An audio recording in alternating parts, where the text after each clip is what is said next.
imagine mo naman kasi, no, ang pinaglalaban ng mga players natin dito ay yung karapatan na i-represent ang Pilipinas sa MSC in Paris, France. Kaya naman dito sa ating play-ins, sa game number 5 ng ating international rivalry, dito na natin makikita sa Expanding Rivers kung paano nga ba matatapos ang agos ng kwento na ito. Welcome to game number 5. It's blue side para sa Onyx Philippines, Aurora Gaming sa red side. At ganun pa rin, tatanggalin pa rin ang Freya at Fanny. Magkakatotoo kaya ang sinasabi ni ML All Day PH na hindi mapipick ang Baxia kasi ang Onyx Philippines nasa blue side. Actually, so far, these two teams, every single time nasa blue side sila, kinukuha nila yung Baxia, but Onyx removes the Claude! Tinapos na. Ngayon tayo magkasubukan. Ngayon, ito yung sinasabi ng Onyx PH eh. Feeling ko yung call na to nang galing kay Savero eh. Coach, remove the Claude. Let me play Yisun Shin, Moskov, Harit, Clint. Ang daming hero pa kasi ni Savero. And wow, dito na matatapos yung cycle. Kung hindi mo kayang talunin, tanggalin mo na lang. And for Aurora Gaming, next ban will decide kung ano nga ba yung magiging priority natin dito. Do you think tama bang tanggalin? Baxia na lang para magkaroon ng classic Suyo Harley exchange? Depende kasi feeling ko kahit hindi tanggalin ng Aurora baka nga hindi kunin ng Onyx Philippines. They go for the Kalea ban. I think they're trying to bait out the first pick Marcel. If hindi kunin to ng Onyx Philippines, Aurora will get their hands on the Marcel. Pero Baxia na naman ang kinuha ng Onyx. Wow, kakaiba ang naging desisyon dito ng Onyx Philippines. Gusto nilang patunayan na okay naman yung naging lineup nila kanina. May Claude lang talaga. So parang pag in-eliminate mo yung Claude, wala nang threat para matakot ka dun sa late game power ng isang Claude. Kaso hindi ba parang available pa rin yung carry na notorious sa pagtunaw ng isang Baxia? Yeah, pero hindi kasi pwede i-prio eh. Hindi pwede i-prio ng Aurora unless you go for Eve carry here. Yung Marcel din, kailangan din nila isipin kasi medyo tempting kunin yung Marcel ngayon. Kapag hindi mo kinuha yan, baka makuha ng Onyx Philippines and then they get the same draft as they've built before na kumuha ng Marcel Fredrin. So now, we go down to the utility battle. Welcome back to 2025, Fredrin Baxia. And, bago pa man din lumabas yung mga marksman sa magkabila, ilalabas na rin ang Fovius. And that technically counters yung potential Harith and carry na pwede mangyari dito sa Aurora. Yeah. Ang tanong dito, lalabas pa yung Eve mula kay Super Friends? Will it be the Gord? Will it be Marcel for Onyx Philippines? Lahat ng yan, kitang-kita naman dito sa may draft predict. 3 heroes from 1 to 3. Gord, Eve, Marcel are the top picks for Onyx Philippines. Umiilaw yung mata mo pag nakita ka ng Fredrin na ganyan. Oo. Yung mga heroes na yan. Gord, di ba? Gord, Eve, tingnan natin. Oo. And, dito na natin malalaman no, sa kung kakapit ba Ayan. sa board. And here you go. Ayun na. This has been a successful hero para sa Onyx Philippines sa kanilang regular season run, especially into the later weeks of our regular season. Ano kaya ang re-reply ng Aurora dito? Potentially, pwede na sila mag-secure ng kanilang gold laner. Alam mo, gusto mo balik sila M7 form. Kahit nga mamaya na sila mag-pick ng gold lane kasi nandiyan pa naman yung mga Granger. Even yung carry, it's safe to just leave it to the second phase. Maybe you rush an XP here kasi masarap kumuha ng mga na XP na nagtatampisaw sa mga frontliners. Nandiyan yung Alice, even yung Uranus. Kahit masabihin natin may anti-heal yung Baxia, puro melee kasi yung heroes ng Onyx Philippines dito na lalaban against sa Fredrin. So, actually, they go for the lapo. M7 draft, pare! Oo. Wow. Kakaiba ito M7 draft. Ang ganda na kumbaga naglagay na kagad ng damage dito ang Aurora. Kasi ang worry mo dito sa lineup nila, bago pa itong Lapu-Lapu, baka mabitin sila, di ba? Well, with this Lapu-Lapu locked in, ay hihingin muna natin ang assistance sa ating mga tropa sa ating on-ground panel. Maraming salamat sa ating mga casters. Looking at the first 3 picks ng ating dalawang teams, something is quite familiar. Baxia and Fredrin in the big 2026. Oo nga, Year of Our Lord 2026. Makikita natin si King Kong laban kay Demon Kite na magpaprioritize ng Baxia versus Fredrin. But this also means na mape-pressure ang Onyx Philippines as they will be the ones na parang medyo huli pipili. Although Aurora yung pinaka-last pick, yung fact na pwedeng ma-open yung gold lane nila na pwedeng counterin ng Aurora, yun yung medyo delikado sila dito. So this has to be a perfect hero for Savero. Pero, Wolf, I'm happy that you've mentioned yung gold lane. Kasi ito yung mga meta na kadalasan nakikita natin yung gold lane. Dapat pick up na yan during the first phase. Pero hanggang ngayon, wala pang pinipili parehas. So Yeah. what's the route for them to go here? So para sa Aurora, last pick sa kanila para counterin yung hero ng Onyx. Preferably para sa Onyx Philippines hard carry since they picked up this Baksha. Somewhere lang the lines of a Moskov yung pwede nilang i-last pick. Whereas ito namang sa Aurora, pwede nilang piliin yung strong lane since meron naman silang lapu-lapu to get their damage output from yun yung kanilang pwedeng gawin. At also, kung sakali mag-Moskov, meron silang mga counter picks like Bruno as well as the Clint.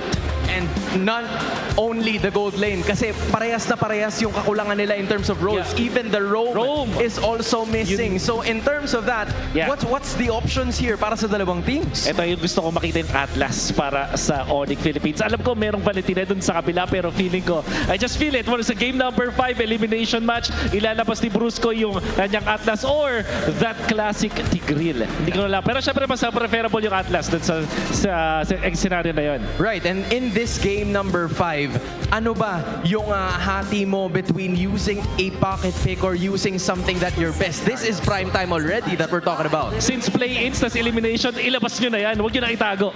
At ito lang, ang isa kong tanong, hindi para sa you, Wolf, kundi sa buong San Juan Arena. Sinong mananalo sa Game 5? Casters, take it away. Marcel locked in para sa Aurora Gaming. And with that, yan ang magiging hero ni Light. Oh, I don't know, man. I would have preferred at this stage of the game, ilabas sana yung best of the best. Hinihintay ko sana yung Grok ni Light na ilang beses na natin nakita, ilang beses na niyang pinatunayan, one of the best Grok users in the league. Now they pick up to Marcel. Ideally, it's the same concept kung bakit nahirapan yung Aurora kanina. Kasi Onyx, they're using the same, almost the same strategy na pinulot ng Aurora kanina na napigilan ng Marcel.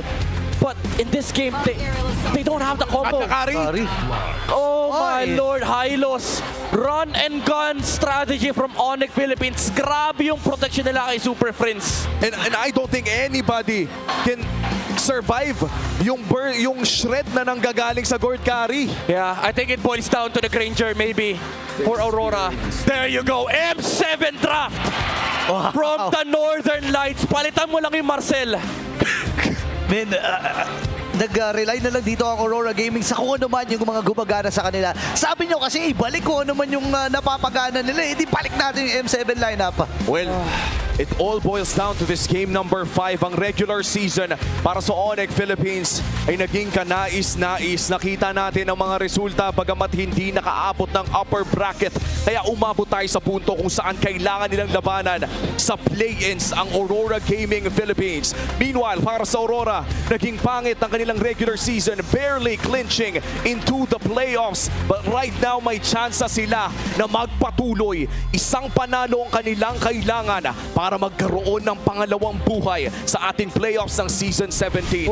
Dalawang kampyon ang magkikita at isa lang ang makakaalis. Welcome to game number 5 of the international rivalry. Magpapatuloy ang laban sa Land of Dawn. Halos hindi ko na nga marinig yung sarili ko sa takas ng sigawan dito ngayon sa Champions Arena.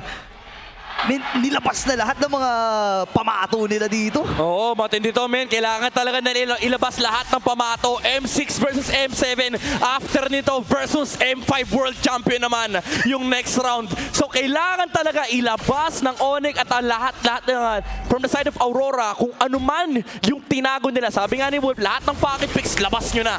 Oo, kasi kung hindi pa ngayon, kailan pa? Oo. Wala nang second chance kapag nadapa ka sa game 5 na ito. Ayun na, agawan pa nga ng Rakursa. Oh. Alam mo, madalas talaga ginagawa ni King Kong to. Tapos nakabantay pa si Kirk doon sa gubat niya. Kabisado nila, men. Sabi nila, kami ang promotor ng Onyx Orange Gambit. Si Kirk, hinarangan niya yung rotation ng Fred and Super Friends. No! Okay, ang baba ng HP niya. Pero King Kong!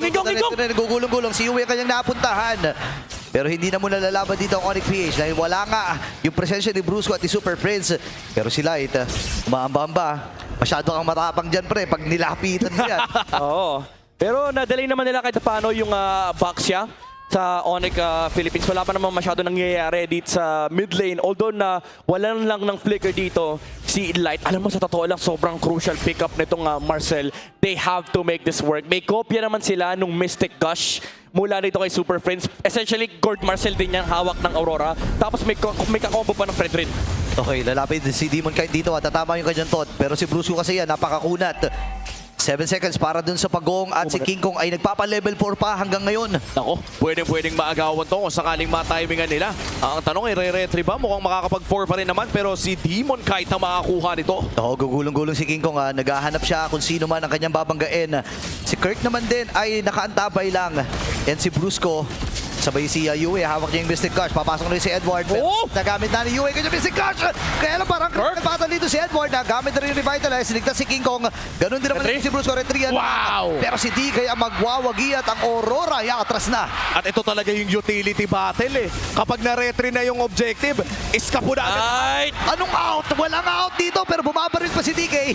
Mabuti na lang may natirang maliit na buhay para kay Brusco at wala pa siyang piercer. Yeah, pero so far, nakukuha ng Aurora yung gusto nila. Again, this is the Marcel showing up in this game with the combo mula dito kay Yue na para bang siya rin ay isang Gord dahil Valentina siya. Nakita na rin natin to from other regions sa MPLID, yung Fredrin Gord Marcel combo. Naka-cosplay lang this time around para sa Aurora. Oo. Tapos kanina parang napuwersa pa talaga yung buong Onyx na lumayo muna eh. Magsama-sama muna with that Revitalize na mula dito kay Brusco that allowed Aurora to secure yung pinakaunang pagong ng larong ito. And in terms of power spikes, Granger versus Carry, minute number ano ang ihintayin natin na pumalag ng sobra-sobra dito si Domeng? I would say depende sa tempo, but right now dahil maganda yung kalamangan na hawak dito ng Aurora, 4 minutes to 6 minutes, ito yung window ng Aurora na kung saan pwede sila maglagay ng stack na Skyfisher para kay Domeng Kite. Kakamuntikan si Light however, pero makakatakbo naman siya. Okay, si King Kong Oh, King Kong! Then, dito ni Demon kahit mabuti na lang ay may stun na tumama doon at hindi nakahabol itong si DK. Si Sabero ay napapabayaan dito sa may itaas. Pero ito kasi yung malupit pag Granger, ang bilis din sumama talaga sa mga teamfight eh. Oo nga, yun nga din eh. And medyo nagtaka nga lang ako. Ano kaya yung naging call doon? Bakit biglang nagtapang si Kingo? Teka lang ha! Okay, nakantukan at nailinya pa nga yung stun dito ng Onyx PH. Mamamatay si Yue. Ang lalim ni Yue, wala siyang flicker and magkahiwalay sila ni Light and Onyx found a good pick off in the river. Ito yung mga moments na na parang wala ka ng pake for Onyx Philippines basta humarap ka ng pick off and grabe sa Sabero. Alam mo, 2 minuto nang naka-freeze sa side ni Sabero itong wave na to. Na-deny yung double doming. Yung double lane na ginagawa ni Granger. Hindi niya na ma-maximize yung farm niya kasi kanina pa nasa side ni Sabero yung mga minion wave. May mga nawawalang minions sa farm ni Doming Kite. Oo, at sisimulan na rin ng Onyx Philippines ang turtle na ito. Malapit sa gold lane ang Pagong number 2. Kaya naman may malaking chance na sumama ang pareha sa marksman sa susunod na laban natin. Okay, makikipaghawakan na sila dito. Edward, nagamit na rin kagad yung kanyang bravest fighter. Landshaker ay inaantay niyang patamain pero ikakalma lang muna ata dito ng Aurora. Palaban rin ng King Kong. Papasok itong si Kirk. Kaya lang si Light ay naghahanap na ng tamang pagkakataon para po-make sure. Pero buhay pa rin sila dito. Walang nahuli! Dito si Light mga kaibigan. Habang nandun yung Precious Rat plus the Retribution at tagumpay para sa Aurora. Wala pa rin talagang kupas yung Fredrin, pre. Oh, the international jungle placeholder. Ang Terizla ng jungle. Ang hirap retrihan. Imagine mo, full stack ng crystallized energy, ang kapal ng white shield. Yung Appraiser's Retry combo niyan, 3,000 damage yan eh. Oh, King Kong? Okay. Babanggain lang ata dito yung catapult para mapigilan. Pero si King Kong ay wala ng takas. Nandun yung Mystic Gush. Atras muna si Light. Lalapag yung Lord. Sabero! Hindi mo kahit ang pinagtutulong-tulungan ng Sabero! At si Sabero ngayon ay nakakaprihit na. Atras muna si Yue with the flicker. Pero pwede pa nila ilaban ito kung gugustuhin nila. Wow, 5 minutes in, fumi-flicker in na. Oh my. Savero, looking at the items, wala pang golden stop yan, pre. Oo. Ay, alam mo kasi sa perspective ng Onyx, kahit itong yung flicker ng carry ma-burn, okay lang eh. Any kill that they get is of big value for Onyx considering na Aurora dapat na nakakalamang. Kita naman natin, nandun yung tempo, nandoon yung aggression, pero every single trade na kayang i-force ng Onyx, they will force it. And looking at the items as well, no, sa kamay ng isang Granger, Sky Piercer and a Malefic Roar. Ito na yun eh. You talked about the Mimic. Oh! Sabero! Tunaw ka agad si Yue, men. Hindi man lang nakapag-react sa sobrang instant nung ginawa Ultimate ng lane. Onyx. Yung mid lane. Oh no, pwede na basagin to. Pwede na basagin. Pagtutulong-tulungan natin ng Onyx, mag-group up na rin ang Aurora. Ihiwalay na si Sabero. Si King Kong, binabakasot lang si Doming, di makasama. By the way, bumili na ng tough boot si Yue. I think this is a crucial item pick up, especially sa last 2 plays na ginawa ng Onyx. Ito yung yung punto ng game na masasabi mo na it's hard to beat the original. Yung original combo ng Marcel ay parang hindi nagme-make sense for them. Kasi yung Gord, hindi nagpapakita, men. Si Super Friends, hindi niya ibibigay. Gusto mo Mystic Gush? Nope eh. Oo. Nangyayari lang na nakukuha lamang ang Mystic Gush during extended team fights. Yes. Kung saan ay no choice nang magpakita si Super Friends. But last 2 Turtles ay napunta sa kamay ng Aurora Gaming. Retribution Ayun, is meron. on point para dito kay DK. Okay, hawak niya yung Mystic Gush. Si King Kong ngayon ang pinupoke. Atras muna siya with the Shield Unity. Habang si Brusco ang pinagtutulong-tulungan. Aray. Meron siyang Revitalize dito na available. Pwede niyang gamitin ito any moment, pero hahawakan ng tuluyan dito ng Rora ang pagong. Oo, at mo ay tutuloy na rin to ng Onyx. Papasok si Edward sa likod. Si Lord Kirk, ako, babagsak si Brusco. Ay, naku po! Sabay ang Mystic Gush ang nangyari, pero napicturean si Yue. Habang si Light ngayon ay aabante pa rin Kirk! Kung masyado ata malalim dito si Kirk. Siya ba yung magiging sakripisyo? Flicker ay nagamit na rin niya para makaalpas, pero pumasok pa si DK. King Kong ngayon napaparetribution na at gagamitin yung Turkish Bussans para lang umiwas sa plano ng Rora. Nararamdaman na natin yung poke damage yung Granger, men. Hindi kayang patagalin ng Onyx, hindi kayang bumili ng oras. Itong lineup nila kasi umuulan ng bala, ang daming Death Sonata, ang daming Rhapsody mula kay Dominguez, and sapat na yung kanilang damage. Kahit si King Kong naramdaman niya yung damage output dito ng Granger. Oo, tsaka nakita natin yung napaka-creative usage ni Light on to that golden hour kung saan yung labanan ng Mystic Gush ay biglang nakalamang yung kinopyang Mystic Gush dahil may defensive na golden hour na natanggap ito. Aurora Gaming now ahead by 2.7k at makikita natin na yung mga retribution na nakuha ni DK for the past 3 Turtles ay talagang nakatulong against Onyx Philippines. Although meron na silang kiras dito for both King Kong. Actually, Dreadnought pa lang yung kay Brusco, pero once mabuo yan, ang dami palang Dreadnought, men. Kapag isa dito tinamaan ng Granger, ang laki ng damage na mawawala from the side of Aurora, considering na majority ng kanilang DPS ay nanggagaling kay Dominguez. Siguro with Yue, pwede niya makuha yung Mystic Gush. But for Onyx Philippines, ang pwede nilang gawing tactic is talagang itago nila yung gold para hindi makakopya si Yue. Pero ang hirap kasi gawin nun eh. At some point, magpapakita yung gold. Oo, Ayun na yung good, Light. Ayun na, naglakaw na. Mabilis ang Flicker ay na-force na rin kagad. Sinabay pa yung Glory Spatoy para lang makatakas si Super Prince. Pero ang daming nagastos dun, ha? Pero sakto naman ata para sa susunod na Lord, naaabot pa rin yung mga ultimates na yun, hindi lamang yung Flicker. Yeah, pero malaking bagay na nawala ng Flicker dito si Super Friends. Wala yung kanyang capability to reposition in fight. So for Aurora Gaming, malaki ang kanilang advantage. Knowing na meron silang Fredrin and Granger, any displacement is big for Aurora, especially if they can punish enemy positions. And this is the first Lord of the game. At mukhang mapapunish ng Aurora ang Onyx Philippines. Hindi lamang sa kanilang mga pwesto, kundi yung wave din doon sa may bandang ibaba. Magko-contest kaya ang Onyx dito. Susubukan ata nila kasi si Brusco ay nandyan. Masyado pa malayo itong si King Kong. Pero din yung Mystic Gush. Hero na lang ata magiging target nila. Binitawan ni Super Prince yung kanyang Mystic Gush. At mabilis na kukunin ng Aurora itong Lord na ito. Sabay atras din. Oo, hindi na ilalaban pa ng Aurora. Malinis lamang na objective taking. Yeah, good force mula sa Aurora yung pananakot ni Light sa unahan, especially with Yue and Edward.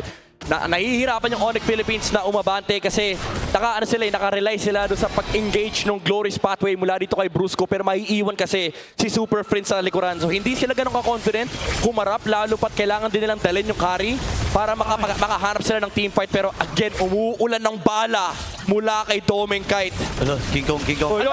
Nagamit! Makakatakas ba dito si Light? Napik iwang miyembro dito ng Onyx PH. Pero meron din Mystic Gush na sagot dito. Si Yue at si King Kong ay nababaran. Mamamatay ang single. Edward! Si Edward ay papasok na rin. Critical ata dito si Bruce. Oh, Brent! Mabog! Super Friends with a kill. Ganon din naman itong si Sabero. 2-4-2 ang naging palitan. May Lord na sasalubungin sa may bottom dito si Sabero. At si Super Friends at si Kirk ay nakaantabay lang dito sa gitna. Pero uaagaw na muna ng resources ang Aurora sa gubat ng Onyx. Makakadepensa naman ng Onyx, pero maraming mawawalang tore sa kamay nila. Aurora ngayon ay lolobo ang kanilang goldie to 5,000 at mukhang ang momentum ay nasa kamay nila. Yeah. Time and time again, ang problema ng Onyx dito is hindi farm. Position battle is the name of the game.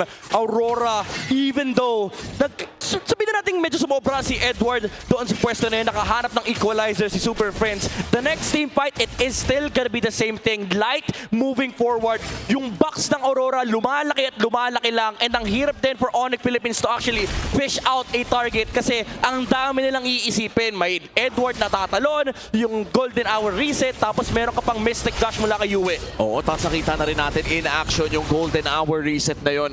Hindi masyadong naramdaman yung huling Mystic Gush ni Super Friends dahil sa creative na paggamit ni Light sa kanyang Golden Hour. At higit pa dyan yung mga bullets na nanggaling mismo sa Granger nila ay nakapagtipid at sabihin na lang natin sumabog din naman right after the Golden Hour. Yeah, grabe si Light. Ang lalim nyo. Alam niya kasi wala masyadong pampunish yung Onyx so pwede niyang gamitin yung kanyang tracking shot. Mangbabadrip lang siya. Kukuha siya ng mga stacks ng kanyang Thunderbolt and kumukunat lang din yung Marcel. Pero kailangan din nila isipin, hindi nila pwedeng i-overestimate yung kanilang team fight kasi may sagot din naman yung Onyx. Kapag luminya ang Aurora at tinamaan sila ng Mystic Gush, masakit pa rin si Super Prince. Oo, tsaka nakita na rin natin na hindi nagdo-double think ang side ng Onyx Philippines na bigyan si Light kung sakaling makita nila na wala sa pwesto. But ever since the past few 7 minutes, Aurora Gaming na talaga naghahawak ng laro na ito. And mali pa na lang tayo makakita ng Onyx Philippines na makapagsimula ng play. Do you think for Onyx, kailangan na ba nilang ipuwersa na sila ang magsimula ng laban? Feeling ko, depende to sa posisyon ni Savero in relation to the punish na pwedeng gawin ng Aurora. So for Onyx, medyo kailangan nila maging calculated, and for Aurora naman, pwede maging chaotic yung kanilang approach. Kasi pwede sila mag-scatter at maghiwa-hiwalay and makahanap ng team fight victory against Onyx. Ayan na yung mga bala. Kalahati kagad si Brusco dito. Talagang pinapababa nila yung kakayahan ni Brusco na tumangki. Ayan tuwing makikita yung Oyabak, pre, pinabaril eh. Light. Ito na yung mga light angle Oo. Light ha? E nung regular season, hindi masyado ito napapagana, but this time mukhang tinipid for the correct timing. In a Game 5 decider, hindi alam ng Onyx Philippines kung saan nakapwesto si Light. Crucial Golden Hour ang hinahanap. Mukhang nakita ni Kirk, pumasok si Edward! Lalim ni Edward dito at siya atay matutunaw. Savero ay masyado malayo. Pero si Light ay nandun. Nakuha na ng malaya. Golden Hour! Yung Lord. Golden Hour para hindi na nga makahabol ang Onyx. At ilalaban nila to under the base. Mukhang ang call muna nila ay kumalma at tumipensa sa upcoming Lord. And thankfully for Onyx Philippines ay hindi pa naman ito yung 18-minute Evolved Lord. Yeah, kamuntikan lang yung Aurora doon. Buti na lang maganda yung pagkakalatag ng Golden Hour mula kay Light. Hindi nakahabol yung Onyx Philippines. Essentially, naharangan yung kanilang entry point with the Glorious Pathway. But now, Aurora, they will have to force everything inside the base of Onyx Philippines. And ang number one problem ng Aurora ngayon is kumpleto din yung battle spells ng Onyx. At siguro at this point, for Onyx Philippines, kailangan na rin all eyes doon sa Lord sa may bandang ibaba. Complete battle spells as well for Aurora Gaming. Pwedeng mangbigla dito si Yue, Edward, or even Light with a potential Golden Hour as the Lord marches down bottom lane. Hindi lamang inhibitor turrets ang tinithreaten ng Aurora dito with an 8k gold lead. Ay tinithreaten na rin nila tapusin ang larong ito. Laki ng lamang nila at makakabasag pa ata ng torre doon sa may bottom. Hindi ito maawat ng Onyx PH. Pero may wave sila na umangat doon sa itaas na bahagi. Okay, ready lamang si Savero dito na tunawin itong Lord. Mahirap ito, pre, Yeah, kailangan mo pasagin yung formation ng Onyx Light. Okay, tingnan natin kung sino mababasa agad na Kirk dito. Na-picturean si Kirk at nakaabang yung si Guard. Edward! Pero napapflicker din siya. At itong si Edward, mag-aatrasan ng Aurora Gaming. Bang! Gamit yung shot. Pero hindi sapat yung damage doon. At mamamaalam si DK. Atras ang tatlo mula sa Northern Lights. And what a defense coming in from Onyx Philippines. Isang inhibitor turret lamang na wala at nakakuha pa sila ng 2 kill. Oh my goodness, Savero. With the Phantom Step, na-dodge niya yung Landshaker mula kay Edward. And the flicker out from the Appraiser's Wrath. Savero again with no pressure, still able to perform in the team fights, keeping Onyx alive. At malas nga lang para sa Onyx Philippines dahil sa susunod na laban nila, ang inhibitor turret ay nasa long lane kontra sa Lord. And we know that Aurora Gaming, sanay na sanay sila sa mga ganitong klaseng Lord dance. Oo, may advantage na pwedeng patagalin lang yung mga Lord takes, pero ang idea naman ng Onyx ngayon is pwede sila mag-brute force. Pero alam ng Aurora, kailangan lang nilang kalmahan, walang mapipitas. Just wait for the Lord spawn and dun tayo maglaban. Onyx Philippines now, the difference is they understand that they have damage. They have the teamfight tools, pero wala lang flicker si Savero, so it's still quite risky for the Super Family. Oo, 50 seconds ang kailangan nilang bilhin. Around 25 kung bibilangin natin yung timer ng Lord. But at around that time, ay pwede lang bakuran ng Aurora itong Lord na ito. And this will be around a 17-minute Lord. Hindi pa rin evolved. But for Aurora Gaming, pakiramdam ko kahit anong Lord ang makuha nila dito ay sapat na para mapuwersa pa. Mas lalo ang Onyx. Yeah. Oo, mapwersa makabasag no, ng mga inhibitor turrets dito. At lalong hihirap yon para sa Onyx PH. Ayun na, hinahawakan at pinapasayaw na nila itong Lord na ito. Alam ng Onyx Philippines kung ano ang kanilang gagawin. Si King Kong ay sisilip din. May mga nagtatago dun sa side. Si Super Prince, bumabaka sakali na lang na may mapitas doon sa may left mid bush. Yeah, ang kagandahan for Onyx is meron sila mga Sky Guardian helmets, so willing silang tangkahin itong mga pokes mula kay Doming Kite. Oo, limitado ang oras ng Onyx dito ha. Oo. May wave na sa baba ang side ng Aurora Gaming. Meanwhile for Aurora, pwede nilang patagalin ng Lord Dance na ito. Naku, nag-all-in na ata! Okay, ano magiging desisyon nila dito? Si Light dun sa may badalikuran. Sino mapipicturan? Retrihan na lang ata ang mangyayari pero walang umapas dun sa Lord! At si Edward pa! Mr. Consistent! Sabero! Pero si Sabero ay nakakaprehend din. Si Edward ngayon ay umaatras na pero wala na siyang aatrasan kasi random na magiging call dito ng Onyx. Oh! Pero di sapat yung damage. Kailangan nang lumayo dito ni Yue. At tatlong natumba. Aurora Gaming ay kumakapit. Nakuha man nila Lord pero hero para sa Onyx PH. Manalim na limang kailangan nilang hukayin dito ha. 20 seconds para kay Light at may Lord Wave doon sa baba. They probably don't care. Hala. They probably don't care. Doming Kite, he's going for the end. Pero hinaharap siya ni King Kong. Nakita na nila ito ng S14 Finals. Kailangan may umuwi. Kailangan may umuwi. Makapal yung wave dito. Pero sabi ni Super Prince, sige, itry na natin. May wave pa naman sila nakasama. Oh, Yue! Seconds para kay Edward. At mabubuhay na rin naman siya. Pero nandun yung Fox mula dito kay Doming Kite. Sabay Mystic Gush ang pangaharang ni Super Prince.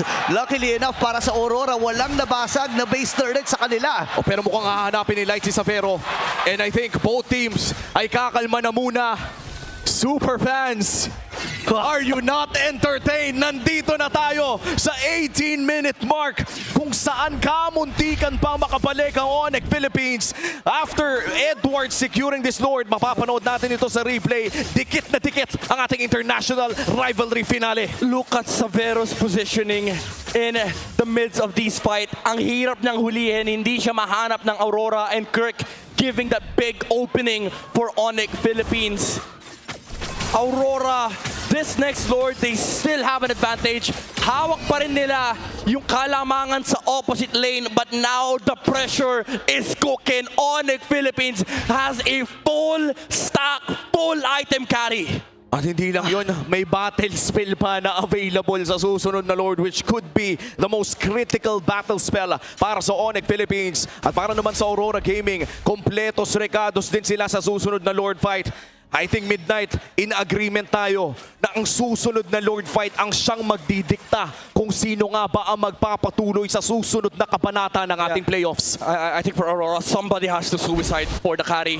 Hold him down para maabot siya ni Light, maabot siya ni Demon Kite, and maybe, hopefully, they can land the Death Sonatas and as well as the Mystic Gush. But for Super Family, they just have to hold back. They just need to keep their positions intact. Maprotektahan nila sa Savero para makahanap sila ng anggulo para butasan ang laro ng Aurora. And look at this item swap para dito kay Super Friends. Kukuha na ng Rapid Boots para mas maka-roam around the map. Masisilip natin yan sa ating Infinix in-game equipment.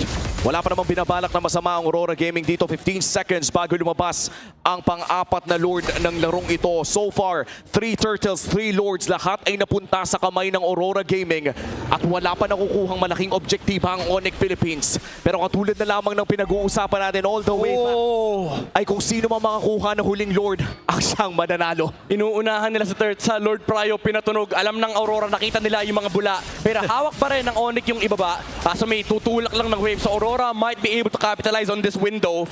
Pero may Light. vision na nakita nila si Light. Okay, si Light nasa likuran na naman. Bumili na ng immortality din si Demon Kite. Ngayon, hawak-hawak pa rin ng Aurora itong Lord.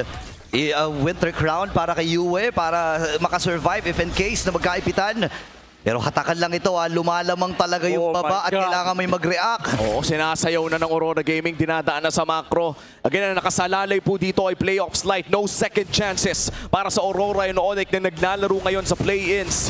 At ang pokes ng Only one force. napakasakit.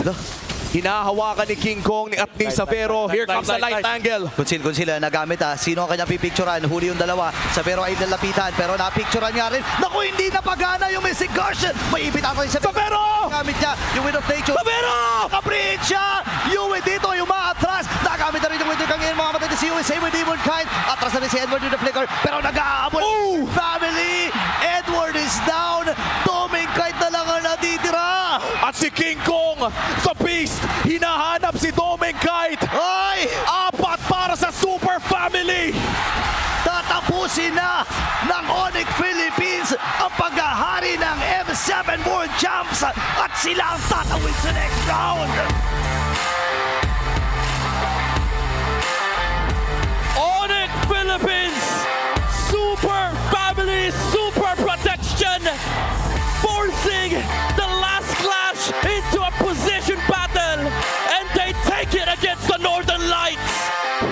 And the story continues para sa ating M6 World Championship na ngayon ay kakamaya ng ating defending world champions for M7.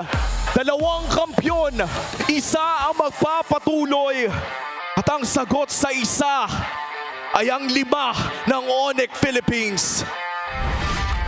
This is the finale of the international rivalry.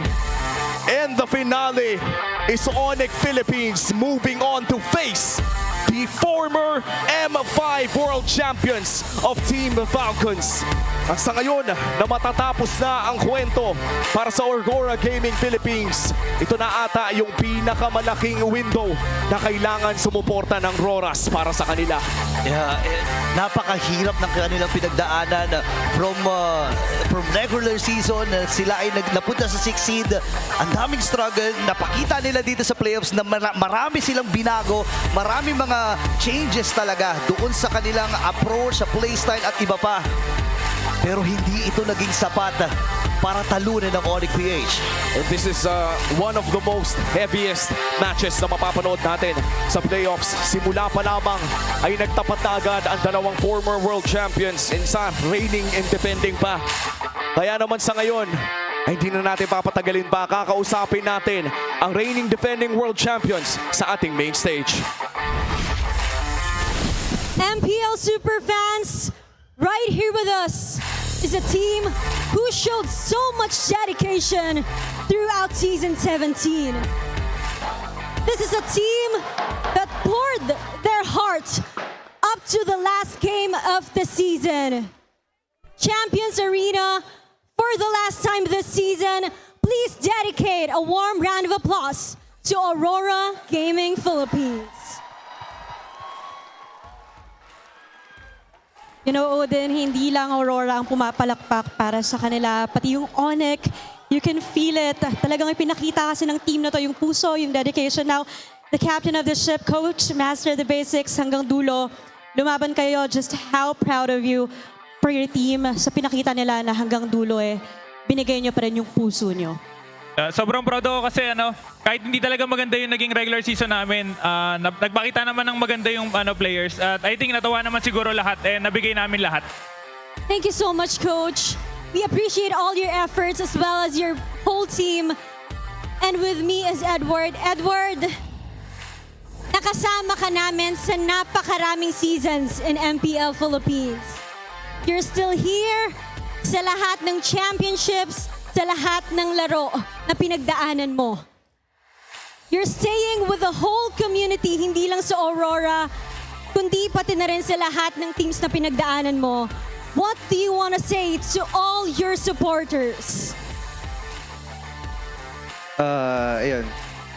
Sobrang thank you sa sa sumuporta sa amin hanggang dulo. Ayun, sorry nabigo namin kayo. Demon Kite, do you want to say something? Maraming salamat sa mga sumusuporta sa Aurora simula day 1. Tsaka maraming salamat sa inyo lahat na nagpunta rito. Thank you. Thank you so much, Aurora Gaming. We see you We feel you. We've seen all your efforts throughout season 17. And with that, you may now take your final bow. Thank you so much, Aurora Gaming Philippines. Again, if anything, Odin, they just showed na puso tayo hanggang dulo. Unfortunately, their journey ends for season 17, but it's not the end for Aurora Gaming Philippines. And now, it's time for the match winner of International Rivalry. Super Family, make some noise for Onyx Philippines! Congratulations, Super Family! Oh my God. What a match, Denise! Ang laki ng ngiti ng buong Onyx Philippines, lalo na dito si King Kong. King Kong, uunahin na kita. I give out the mic to you. King Kong, nako, nakita ko kanina na parang medyo hirap kang ngumiti, pero ngayon, I'm getting na malaking tinik yung nawala sa'yo. Ganong kalaking tinik ba yung nawala sa'yo after this match? Nakahinga na ulit kami kasi may ano na kami, may second life. Second life. And now I wanna ask, nakakahabol pa kayo? Marami pa kayong may papakita. And what exactly is this na kailangan pa namin abangan sa inyo? Pwede, secret lang po muna. Maririnig po kasi ng Falcons, kalaban namin bukas. Medyo naka-chill na ngayon si King Kong. And I wanna ask Kirk naman. Also, Kirk, I'm pretty sure umabot tayo ng 5 games dito and it has really tested the whole team and props talaga no sa pinakita rin ng Aurora. Pero nung masasabi nitong pinakita nyo para sa Onyx Philippines? If anything, no, sobrang battle to ng identity. Anong identity yung pinakita nyo today? Yung sabi ni Brusco, M6 daw. Oh, okay. Ngayon naman, gusto kong tanungin si Super Friends. Super Friends! Sa huling 2 games nyo against Aurora Gaming, na-pick mo yung 2 mong signature heroes. That's Louie and that's Gord. Napakaganda ng pinakita mo doon. And alam natin na kahit pa 6th seed yung Aurora coming into the playoffs, meron pa ring threat dahil sila ay currently world champions. Ano ba yung mindset nyo coming into this match para hindi maging complacent against them? Siguro yung naging mindset namin papasok dito sa matches na to, parang i-treat pa rin namin sila na sila yung last world champs kahit na nasa 6th place sila. So parang may kita yung Talagang pinaghandaan nyo yung Super Friends. And ano naman yung nararamdaman nyo na kanina tigi-tigisa kayo ng points. At pagdating ng Game 5, it's the last shot that you could take against them. What was going through your mind or ano ba yung pinag-uusapan nyo sa buong team? Siguro nung nag-game 5 parang nag-ano na lang kami all in na lang kami sa magiging plano namin sa in-game kasi do or die tsaka no regret. That's right. And last question for you, Super Friends. Ano ba yung biggest takeaway mo dito sa match nyo against Aurora Gaming? Coach, tulong. Coach Hayes, tulungan mo daw siya. Ano ba ang biggest takeaway ng buong team? Wait, hindi pa po nagpa-process sa akin na na naka-advance kami. Pero parang pinaka-takeaway namin is yung hindi pa enough yung na-practice namin. So, mas marami pa kami kailangan i-adjust sa in-game saka outside the game. At makikita natin yan bukas sa laro muli ng Onyx Philippines. Once again, give it up for your match winner, Onyx Philippines. You may now take your walk of victory. Odin, with what coach said, I can't wait for their matchup tomorrow. Absolutely. Alam natin na meron pa silang ibubuga sa kanilang mga susunod na laro. For the meantime, alamin natin, what are the thought of our casters? Casters, palag na to.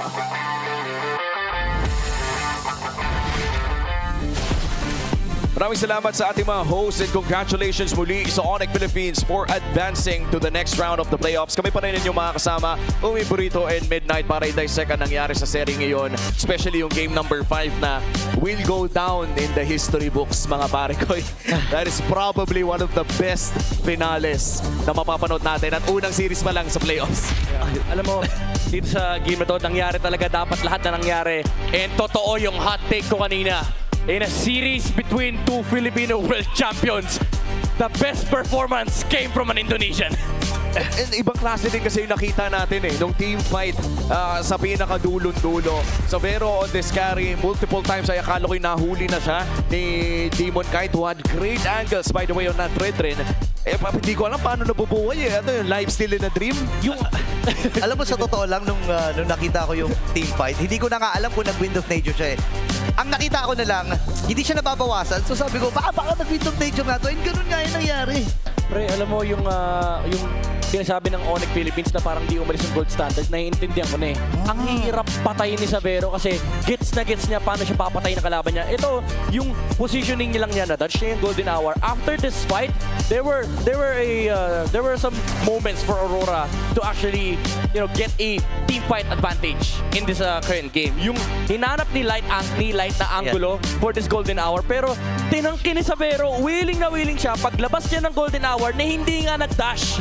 Pinindot niya yung Wind of Nature, tsaka siya nag-dash, and then saving the flicker, buy and sell ng Emo, and wala nang nagawa sila Edward at pati na rin si Demon Kite. Oo, and all of that in a matter of seconds para sa larong ito. And natandaan natin, this was also a perfect game para kay Super Friends na, by the way, tinapos ang larong ito with a 5-0-9 or 5-0-8 KDA matapos ng kill na to kay Demon Kite that sealed the deal para sa Onyx Philippines. And this was a great performance para sa Super Family. And between these two world champions, ay nakita talaga natin na malaki ang na-improve ng dalawang teams na to papasok sa ating playoffs. Sadyang ang Onyx Philippines ang nakalamang sa laban na ito at deserve nilang labanan ang Team Falcons. Yeah, it just so happened na draft pa lang parang sinabi din natin na may window itong Aurora. They can actually capitalize on their power spike during the early to mid stages of the game. Pero pagdating ng late game, magkakaroon ng problema ang Aurora kasi tataba yung carry. And in fact, Aurora did a phenomenal job of forcing team fights. Yung mga golden hour ni Light, magaganda yung kanyang latag.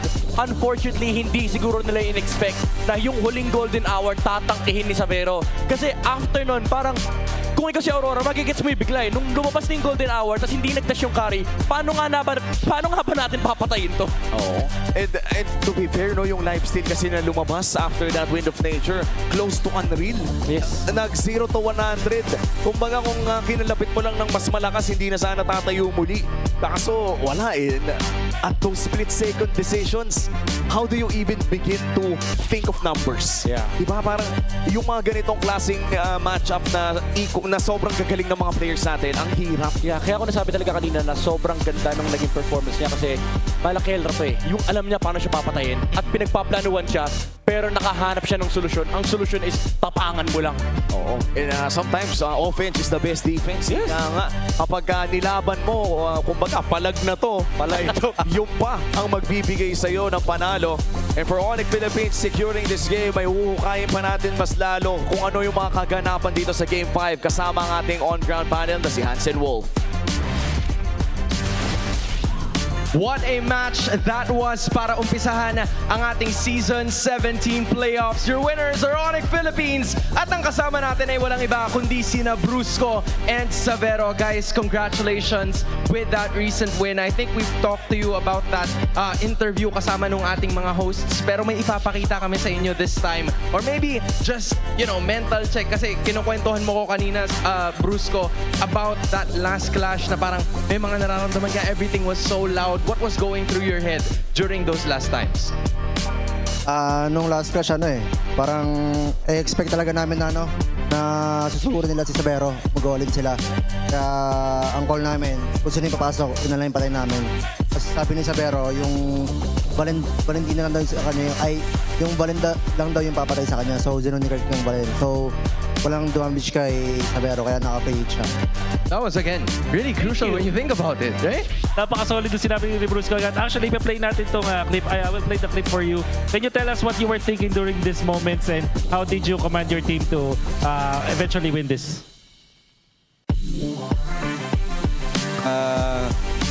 Gue cuma minta di Phil sama Valen, cuman Valen yang bisa bunuh gue. Jadi target Valen aja, sisanya gue bunuh. So yun daw, basta Valen lang daw yung threat sa kanya. Tapos pag walang Valen kaya napatayin lahat. Did you feel that you were the best gold laner during these clutch moments?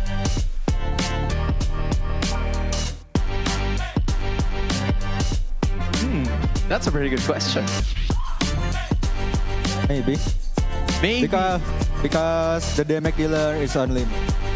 Okay, at that point, I think, or he thinks that he's the only damage dealer, so he really has to perform out of this world. I think. What was your heart rate during that moment? What do you think was your heart rate during Yeah. that moment? Were you nervous?